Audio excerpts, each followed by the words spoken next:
वायुमंडल की संरचना की अगर बात करें तो घनत्व तापमान के आधार पर वायुमंडल को 5 भागों में बाँटा गया है, घनत्व और तापमान के आधार पर। तो यहाँ पर क्षोभ मंडल जो है वो 8 किलोमीटर से लेकर और 18 किलोमीटर तक होता है। इसमें वायुमंडल की सबसे निचली परत कहा जाता है, वायुमंडल की जो सबसे निचली परत है, क्षोभ मंडल कहलाती है। इसमें मौसम संबंधी परिवर्तन होते हैं और 165 मीटर की ऊँचाई पर जाने पर यहाँ का तापमान जो है 1 डिग्री सेल्सियस तापमान कम हो जाता है, यानी जितनी भी 165 मीटर की ऊँचाई पर जाएँगे, तो यहाँ की जो तापमान है वो 1 डिग्री सेल्सियस कम हो जाता है, ये क्षोभ मंडल। समताप मंडल की अगर बात करें, समताप मंडल 50 किलोमीटर की ऊँचाई तक होता है। इसमें वायुयान उड़ते हैं और ओज़ोन गैस पाई जाती है। ओज़ोन गैस किस वायुमंडल में पाई जाती है? समताप मंडल में पाई जाती है। मध्यमंडल मध्यमंडल की अगर बात करें तो यहाँ 80 किलोमीटर की ऊंचाई तक ये मध्यमंडल होता है। वायुमंडल का न्यूनतम तापमान अगर देखने को कहीं मिलता है तो मध्यमंडल में मिलता है। यहाँ उल्कापिंड आकर नष्ट हो जाते हैं मध्यमंडल में।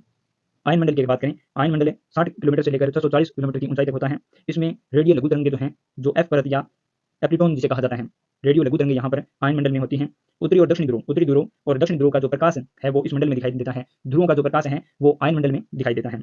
बहिर्मंडल की अगर बात करें, बहिर्मंडल बहिर्मंडल जो है वो 640 किलोमीटर से ऊपर की ऊंचाई पर होता है। ये चुंबकीय मंडल भी कहलाता है, चुंबकीय मंडल कहते हैं इसे बहिर्मंडल को। इसके क्रम के लिए एक ट्रिक से भी देख सकते हो, यदि याद नहीं है तो। ट्रिक है शोभा ताप के मध्य से आई बाहर। क्षोभ मंडल, समताप मंडल, मध्य मंडल, आयन मंडल और बहिर्मंडल।